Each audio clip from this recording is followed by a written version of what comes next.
उसकी इम्बार्कमेंट कहाँ से हुई थी, यानी किस जगह से वो इन हुआ था। Thank you Hamza.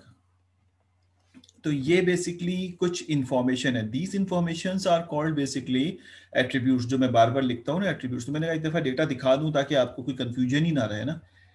तो ये एक रियल एप्लीकेशन का डेटा है जो कैगल से डाउनलोड किया गया है, और इसमें कोई 8 या 10 फील्ड्स हैं, और ये attribute number 1, attribute number 2, attribute number 3, attribute number 4 and so on. और उसके बेसिस पे ये इसकी बेसिकली टारगेट रिजल्ट है कि ये जो एट्रीब्यूट्स है इसके बेसिस पे ये बताया जा रहा है कि ये सरवाइव नहीं कर सका, इसके बेसिस पे बताया जा रहा है कि सरवाइव नहीं, ये एक्चुअल डेटा जो कलेक्ट किया गया था।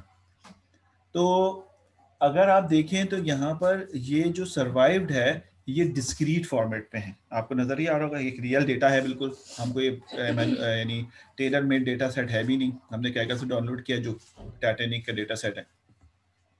तो ये एक डिस्क्रीट है और 2 क्लास प्रॉब्लम है, 0 1 0 1, यानी जो सर्वाइव करके 1, जो सर्वाइव नहीं किए वो 0।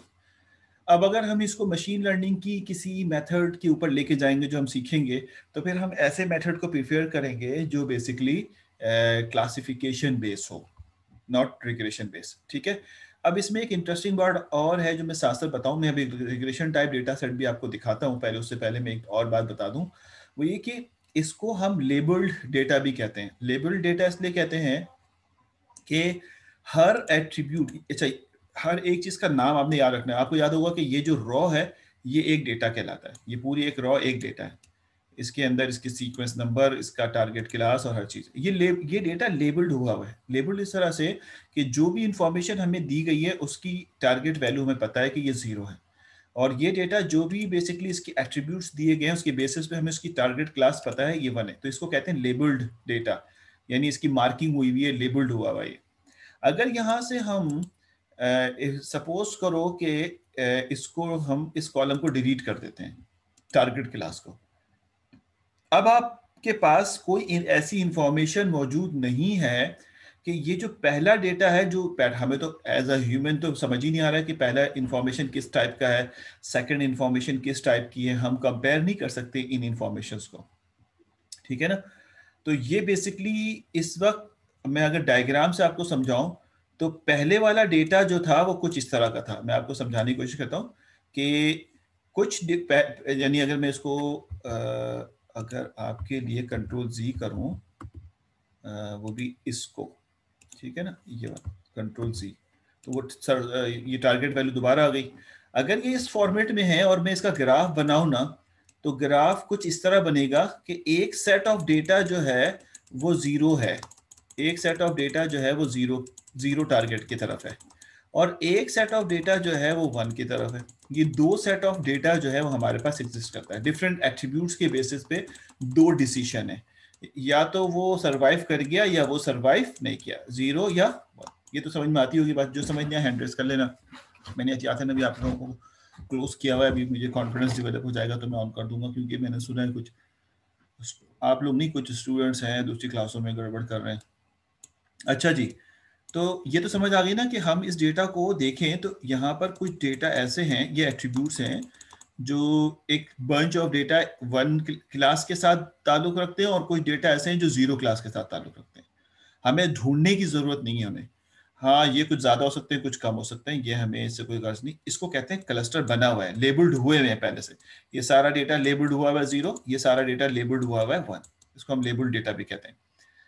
अब अगर मैं यहां से जैसे मैंने अभी किया था कि ये वाला कॉलम डिलीट कर दूं, ये कॉलम डिलीट कर दिया टारगेट क्लास, अब आपके पास जो पहली इंफॉर्मेशन है, मिसाल के तौर पर अगर आपको ऐसे दिया जाए या 15th इंफॉर्मेशन है, तो आपको ये बात नहीं मालूम होगी कि ये 0 से बिलोंग करता है या 1 से बिलोंग करता है। अब अगर मैं इसका ग्राफ बनाता हूं, अगर इसको ग्राफिकली शो करता हूं, तो सारा डेटा एक ही जगह शो हो जाएगा, यानी अब आपको ये नहीं पता चलेगा कि कौन सा डेटा किस तरफ बिलोंग करता है, क्योंकि आपने कोई ये दिया हुआ ही नहीं है कि कौन सा डेटा 1 पे है कौन सा डेटा नहीं 1 पे।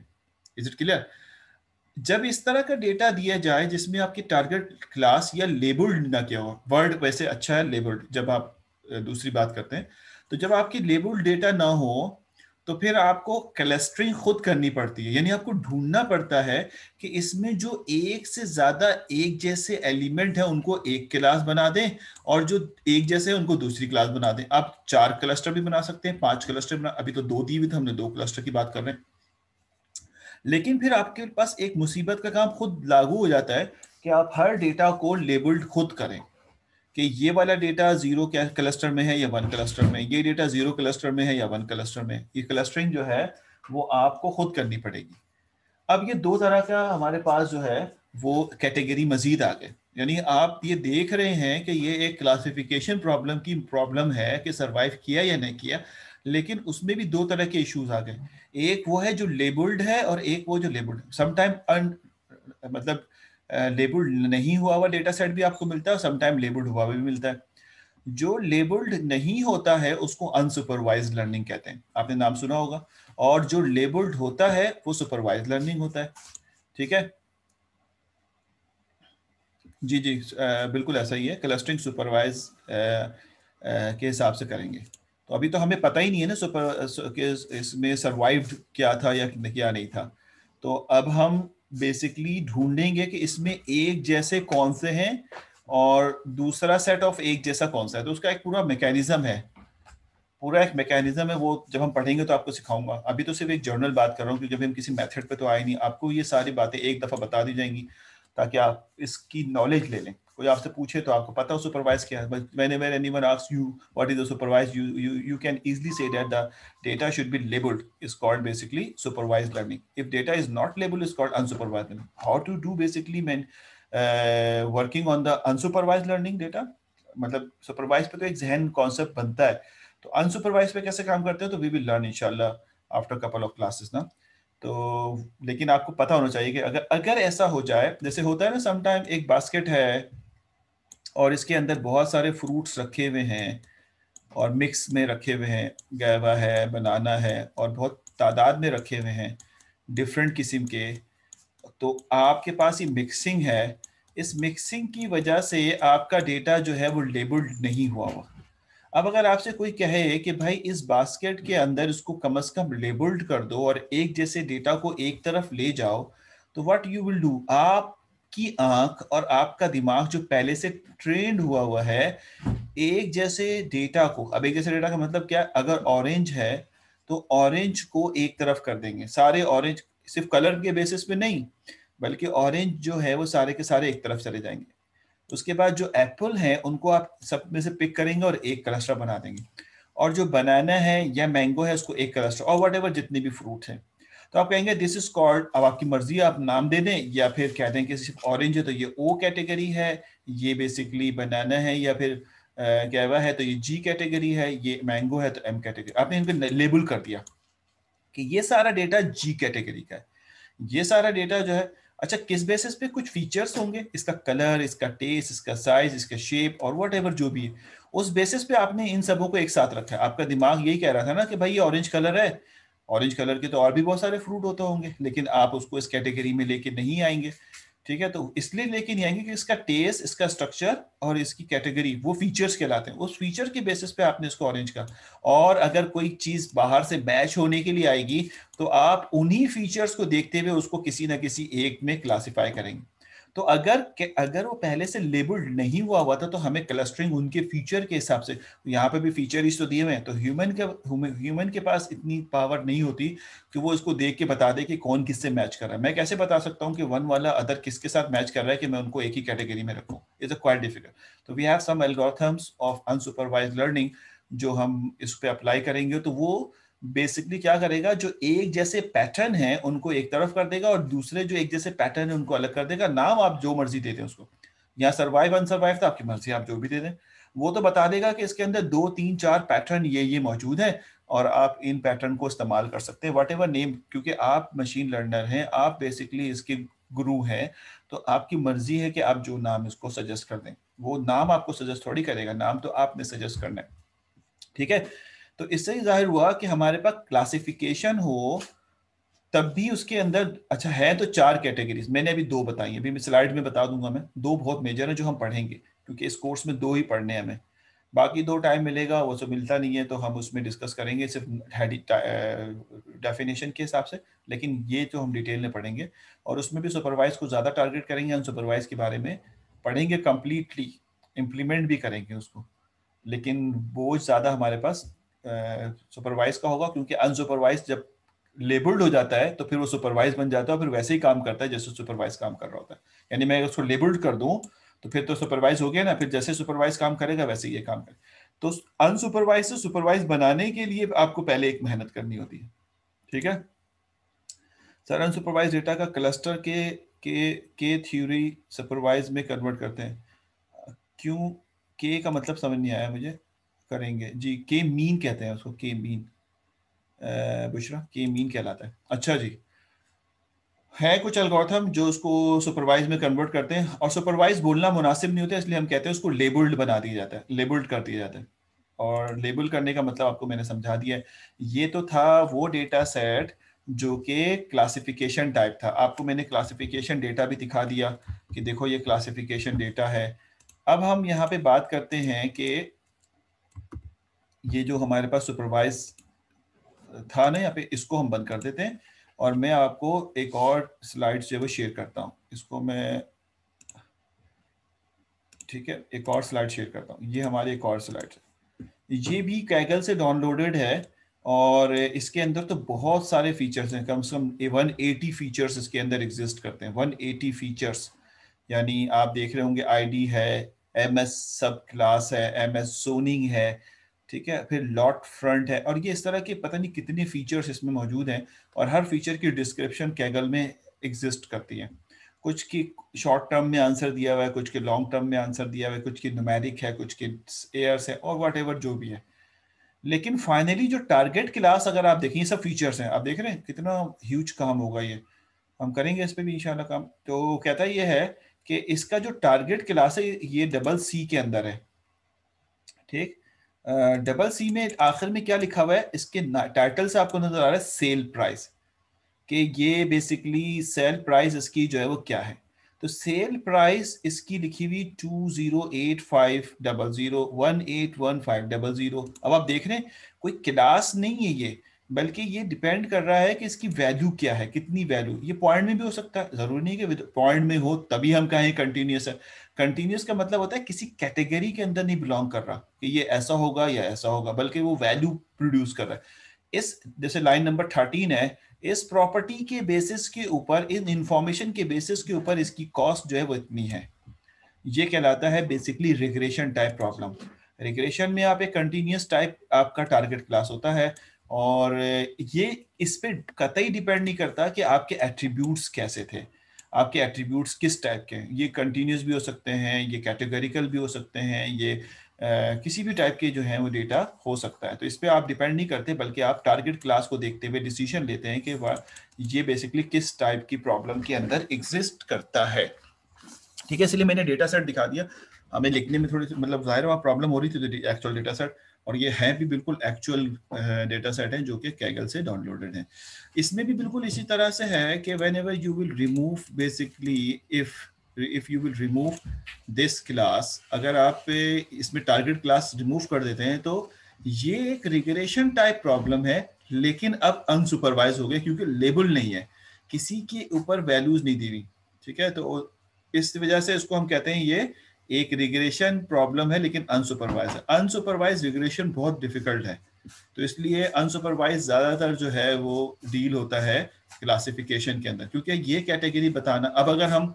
अब अगर हम इसको सॉल्व करेंगे ना, गौर सुनिएगा, अगर मैं इसको सॉल्व करूंगा अनसुपरवाइज से और लेबलिंग करने की कोशिश करूंगा, तो मैं कॉस्ट नहीं निकाल सकता इसकी, कभी भी नहीं निकाल सकता कॉस्ट इसकी।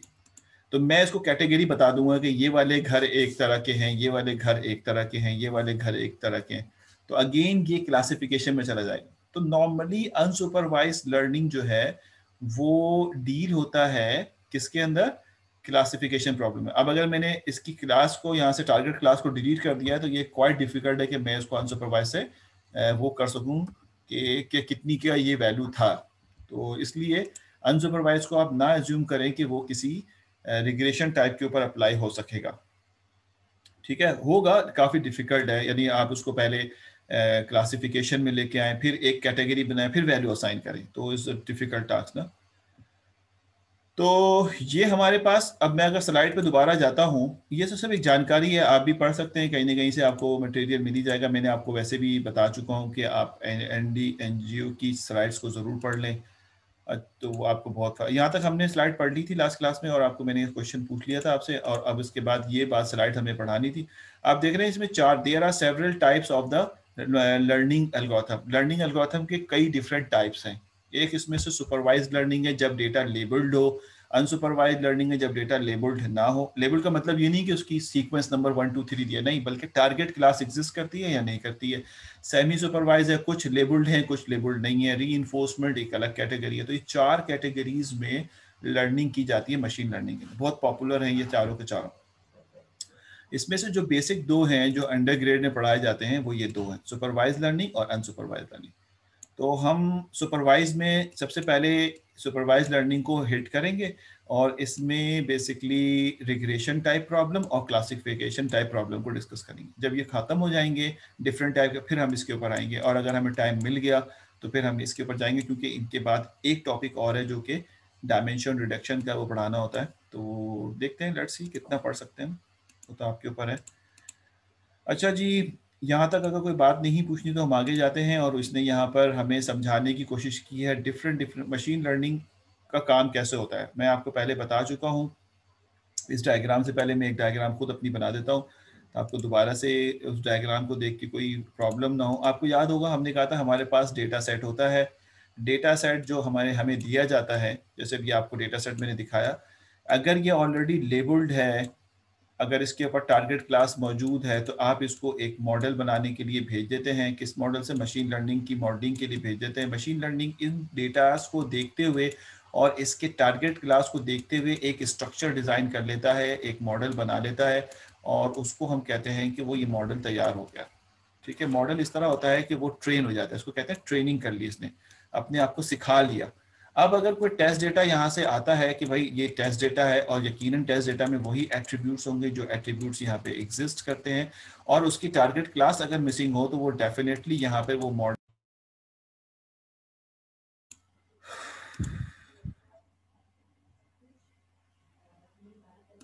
अच्छा यार, मेरे ख्याल में मुझे डिस्कनेक्ट हो गया था मैं। आपको अगर मेरी आवाज़ क्लियर ना आए ना, तो लाजमी मुझे बता दीजिएगा, ताकि मैं फिर कुछ और बंदोबस्त करूँ, अगर आवाज़ का कोई इशू आए तो। और नहीं है इशू तो बहुत अच्छी बात है, आप लाजमी मुझे बताइएगा। अच्छा देखो, मैं बात कर रहा था, यही बात इन्होंने यहाँ पे की है कि एक्स वाई, अभी मैं एक्स वाई को भी समझाऊंगा। Pre classified training example, given an observation X, what is the best level of Y.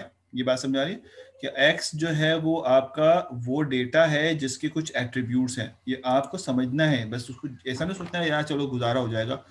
देखें, ये जो डेटा दिया हुआ है वो इस तरह से है कि ये एक्स कह रहा है वो इनपुट एट्रीब्यूट्स हैं, जो एट्रीब्यूट्स होते हैं ना, ये एट्रीब्यूट्स मैंने इसीलिए लाइनें लगा दी कि डिफरेंट, और उसके बेसिस पे हर हर एट्रीब्यूट्स का एक आउटपुट है, हर एट्रीब्यूट का एक आउटपुट जो है वो यहाँ पे बता रहा है। तो ये इनपुट डेटा हम लर्निंग एल्गोरिथम को देते हैं। मेरा ख्याल क्लियर हो गया होगा। लर्निंग एल्गो और ये एक्स जो है वो मल्टीपल मल्टीपल डायमेंशन के ऊपर होता है, मल्टीपल एट्रीब्यूट्स के ऊपर डिपेंड करता है। हर डेटा डिफरेंट एट्रीब्यूट्स पे एग्जिस्ट कर रहा होता है।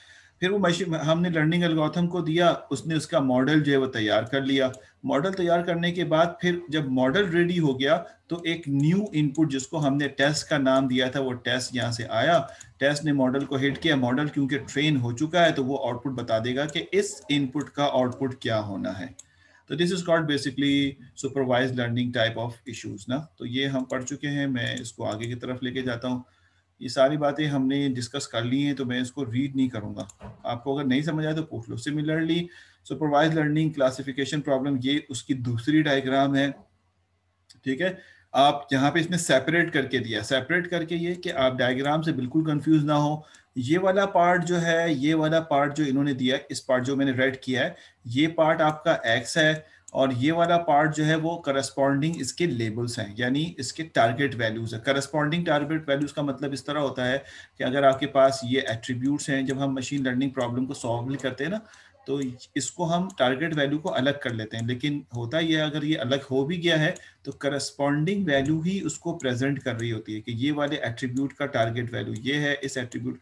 तो whenever you are sending for the training you have to send basically data of x and data of training target value, दोनों आपने भेजना होता है। तो उन्होंने यहाँ सेपरेट करके दिखा दिया, कोई इशू नहीं है कि ये आपके पास x है और ये बेसिकली आपके पास टारगेट लेबल्स हैं करस्पॉन्डिंग टेस्ट। देखिए पहले वाले का पहला है, दूसरे वाले का दूसरा है, इस तरह से इन्होंने यहाँ पे शो किया। This is called Y sometime. और इन दोनों को आपने लर्निंग एल्गोरिथम को दिया, लर्निंग एल्गोरिथम ने इसके लिए अपने आप को रेडी करके एक प्रिडिक्टिव मॉडल तैयार कर लिया। ये तो समझ में आती होगा आपके पास। प्रिडिक्टिव मॉडल का मतलब है वही लर्निंग मॉडल जो है बना लिया है, ट्रेनिंग कर ली है अपनी। अब एक टेस्ट डेटा यहाँ से आया, ये टेस्ट डेटा है, मैं इसीलिए कह रहा हूँ डायग्राम से बिल्कुल परेशान नहीं होना, आपका कॉन्फिडेंस डेवलप होना चाहिए। एक टेस्ट डेटा यहाँ से आया, उसको हम फीचर्स भी कहते हैं, यानी फीचर्स का मतलब होता है जो एट्रीब्यूट्स आपने दिए, यकीनन जो ऊपर एट्रीब्यूट्स दिए होंगे वही है, लेकिन इसकी लेबल मिसिंग होगा तो वो जाएगा इस प्रेडिक्टिव मॉडल के पास। अब प्रेडिक्टिव मॉडल अपने प्रीवियस जो कि ऊपर से डेटा दिया गया था, अच्छा था बुरा था जो भी था, उसके बेसिस पे जो मॉडल इसने बनाया था उससे ही इसको प्रिडिक्ट करेगा और बताएगा कि इसको किस क्लास में रखना है। अगर ये टाइटैनिक का डेटा सेट है तो बता देगा कि भाई इसकी प्रेडिक्टेड क्लास जो है वो सर्वाइव्ड है या नॉन सर्वाइव्ड है। अगर ये हाउस प्राइस का है तो इसकी बेसिकली प्राइस निकाल के दे देगा, नियरेस्ट प्राइस। अब सवाल यहाँ पे ये आता है कि ये बनता कैसे है, ये बहुत बड़ा क्वेश्चन है, ये कैसे बनाया जाता है, यानी मशीन लर्निंग का एल्गोरिथम जो है किस तरह से प्रेडिक्टिव मॉडल तैयार करता है। हमारा जो अगली स्टडी, ये सारी जानकारी थी कि भाई आपको नॉलेज होनी चाहिए कि what is the machine learning, how it works basically, what is the structure of the working mechanism or structure ना, but the now in depth we are interested to work on this one, यानी इसकी mathematics क्या है कि ये किस तरह से प्रिडिक्शन, या प्रिडिक्शन बोल रहा हूँ, ये किस तरह से मॉडल को तैयार करता है, यानी आप कहते हैं कि ये इसकी मॉडलिंग का तरीकेकार मैथमेटिक्स क्या है, वो हमें बेसिकली यहाँ पे लर्निंग करनी। तो उसकी लर्निंग के लिए आपको जो दो क्लास बताई गई हैं उन क्लास में आप जंप करेंगे, ठीक है। तो उन्होंने यहाँ पे कहा है कि सुपरवाइज लर्निंग क्लासिफिकेशन की एग्जांपल्स हो गई हैं यहाँ पे सारी बातें। अब ये जो एग्जांपल दी है ना, ये हाउस प्राइस प्रेडिक्शन में सिंपल एक डायमेंशन की, मैं इसको समझाता हूँ अभी आपको।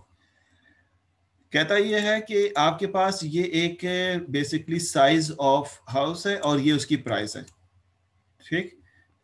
हाउस प्राइस के लिए भी हमने देखा था 180 के करीब कोई उसके एट्रीब्यूट से, 180 या 120 मुझे एग्जैक्टली याद नहीं है, जो भी थोड़ी देर पहले मैं आपको, लेकिन यहाँ पर सिर्फ इसने साइज इन फिट लिया है और बताया यह है कि अगर वो घर 500 फीट का है या थोड़ा सा इससे छोटा है तो उसकी प्राइस इतनी है, अगर इतने फिट का है तो उसकी प्राइस इतनी है, अगर इतने फिट का है तो इतनी प्राइस इतनी है, इतने फिट का है तो उसकी प्राइस इतनी। ये डिफरेंट प्राइजेस जो हैं वो इसकी यहाँ पे दी हुई है हाउस प्राइस प्रेडिक्शन का। अब सवाल यहाँ पे ये है कि अगर कोई कहता है कि मुझे यहाँ पर बताओ इसकी प्राइस कितनी होगी, इस जगह पे जो स्क्वायर फीट आ रहा है, मिसाल के तौर पे 1,100 स्क्वायर फीट है तो उसकी प्राइस कितनी होनी चाहिए, तो आप कहेंगे यहाँ कहीं पे होनी चाहिए इसको, मोस्ट प्रॉब्ली, अंदाजे से बता रहा हूँ।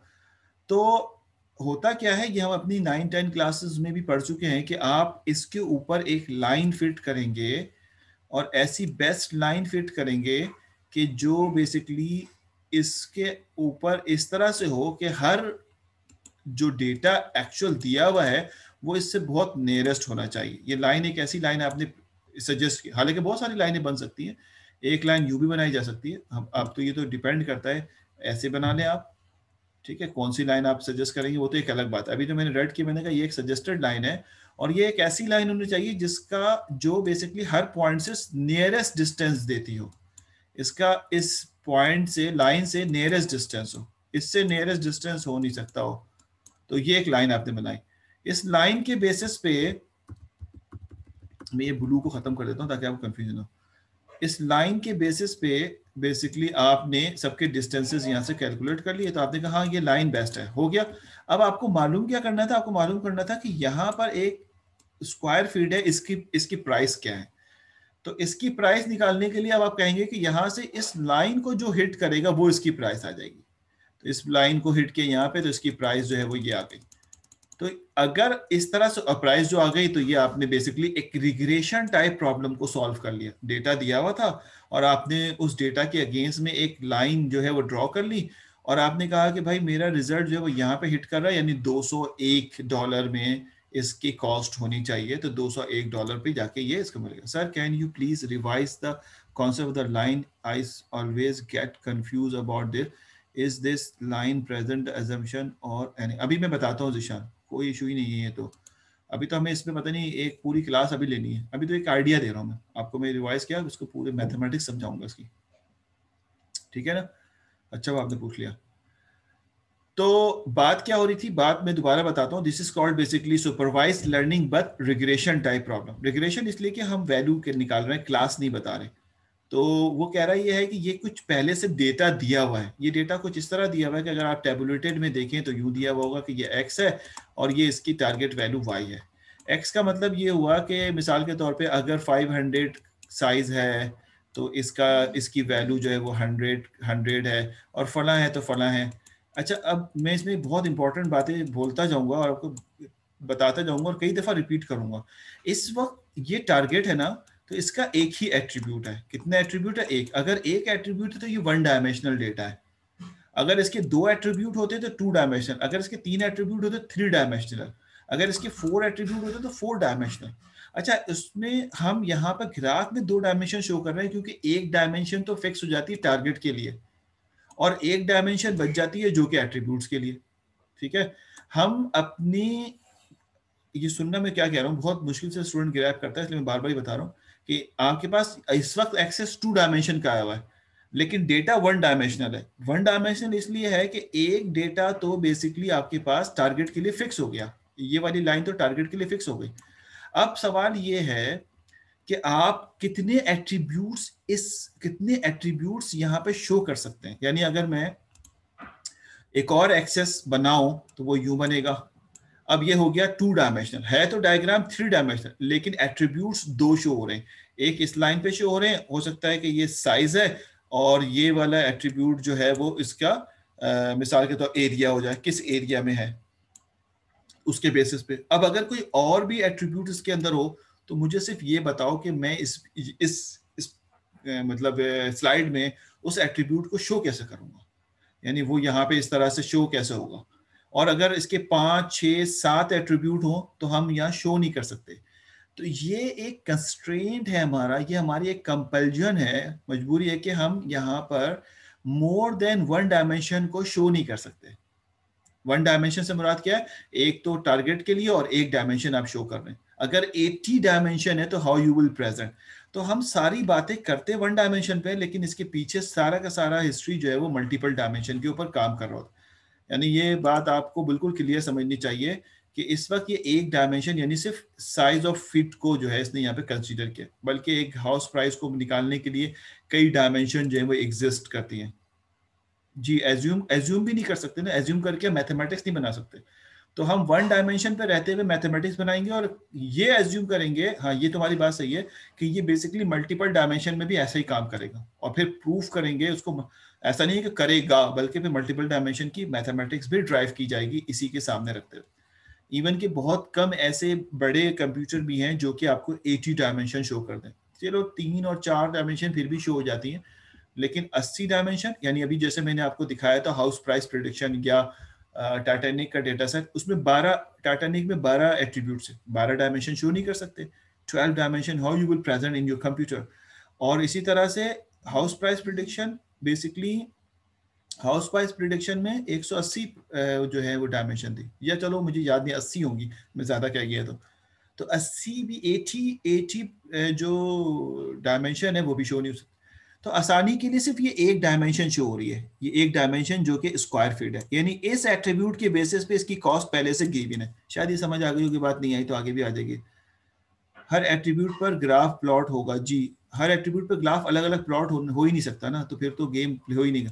तो हम बेसिकली करते क्या है कि एज्यूम करते हैं जब सवालात, उस सवाल को बात ही नहीं कर रहे क्योंकि फॉर्मूला सारे बन चुके हैं, सारी लाइब्रेरीज बन चुकी हैं। हम तो डायरेक्टली उस डेटा को जो हमने टाइटैनिक का या हाउस प्राइस को देखा था उसको मशीन लर्निंग में भेज देंगे। लेकिन अभी जब हम सीख रहे हैं और उसकी मैथमेटिक्स डेवलप कर रहे हैं तो हम एक ही डायमेंशन कंसीडर करेंगे, ठीक है।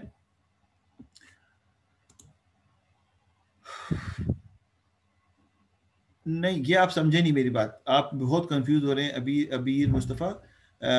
हम ये नहीं कह रहे, मैं ये नहीं कह रहा कि अगर इसकी 8 डायमेंशन है, इसकी 8 डायमेंशन है तो आप इसमें से कोई एक कंसीडर कर लेंगे, ये बिल्कुल गलत बात है, हमें सारी कंसीडर करनी है। मैं आपको ये कही नहीं रहा कि जिसकी 8 डायमेंशन है उसमें कोई एक उठाएंगे, ऐसी कोई बात नहीं हो रही, आप अच्छी तरह समझ लें, अच्छा सवाल कर रहे हैं आप। बल्कि बात ये हो रही है कि मैं, मिसाल के तौर पे ये एक डेटा सेट है और इसकी 8 डायमेंशन है, यानी 8 एट्रीब्यूट है, we can not present this one but we can solve this one. हमारे पास इसकी मैथमेटिक्स बन चुकी है, हमारे पास इसकी पाइथन में लाइब्रेरी बन चुकी है, हम ये सारे के सारे एट्रीब्यूट्स उसको दे देंगे, वो हमें प्रिडिक्ट करके बता देगा। एक बात तो ये और सुनना, लेकिन मैं अब ये सीखना चाह रहा हूँ कि ये मैथमेटिक्स डेवलप कैसे हो गई थी, मैथमेटिक्स आई कैसे।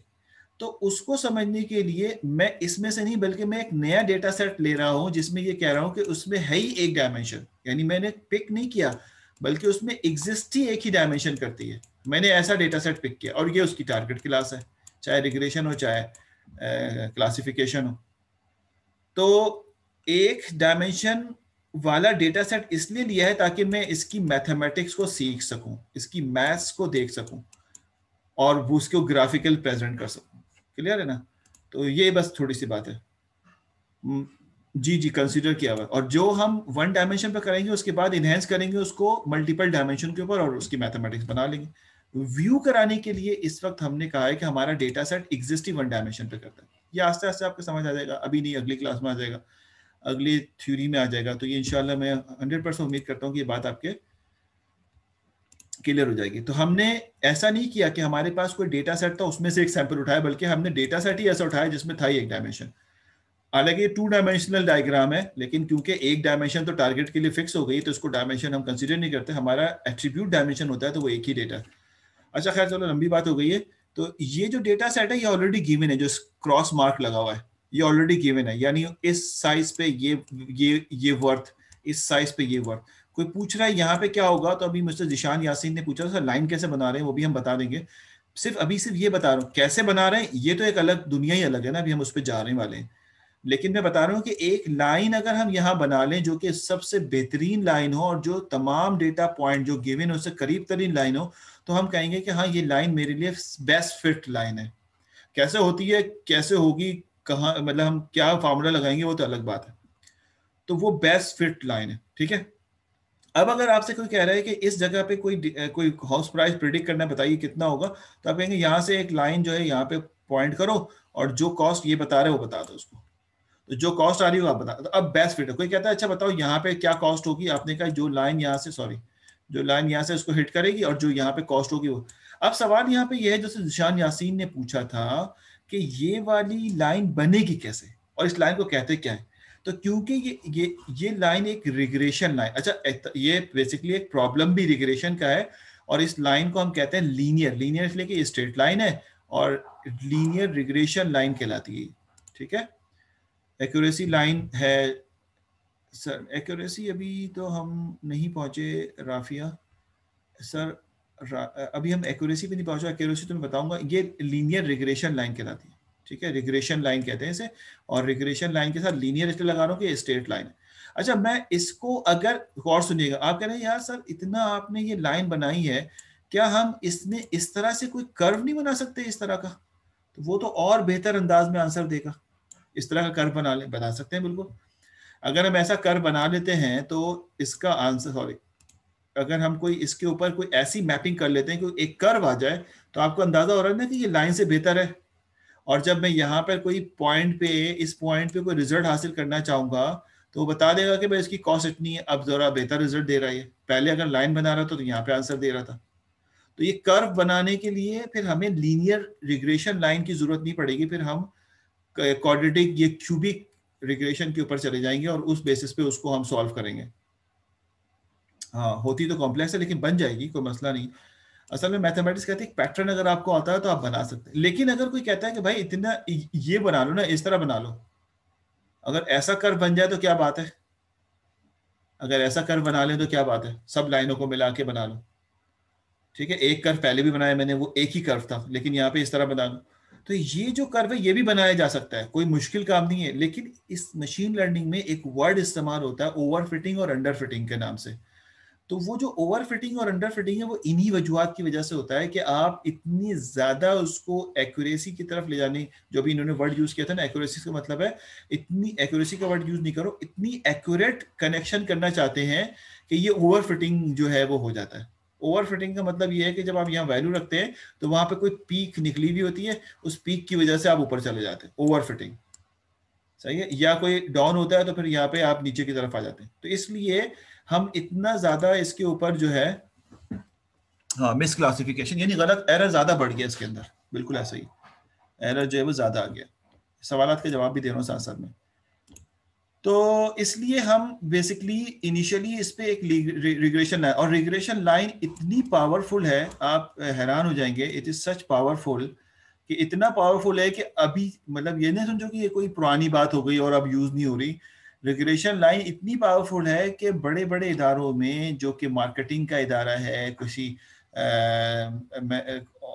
बहुत सारे जगहों पे सेल परचेज का इदारा है कि कनेक्शन देखना होता है कि कितनी प्रोडक्ट बन रही है और कितना सेल है, तो उन जगहों पे अभी तक यही रेगुलेशन, क्योंकि कोई कन्वेंशनल तो हो चुकी, पुराना तो हो गया, लेकिन कोई बेकार चीज नहीं कि ये इसके बाद कोई अब्सोल्यूट हो गई, बल्कि छोटे डेटा सेट के बाद बहुत पावरफुल ये रेगुलेशन लाइन है और इसके ऊपर बहुत सारी रिसर्च हैं जो कि की जाती है। अब सवाल हमारा ये है, मैं सवाल पढ़ लूँ आपके। सर मीटिंग एंड हो रही, हाँ आप एंड हो जाएगी, दोबारा ज्वाइन कर लीजिएगा। हमें बहुत इंपॉर्टेंट है इसको समझना कि पहले हम इसमें लीनियर लाइन को समझें कैसे बनती है, जिशान का सवाल, फिर समझें कि इसमें कर्व कैसे बनता है। ठीक है, और सवाल यहाँ पे ये है, जिशान साहब जो जिस बात में परेशान हो रहे थे कि लाइन ये वाली बेहतर है, लाइन ये वाली बेहतर है, लाइन जो है वो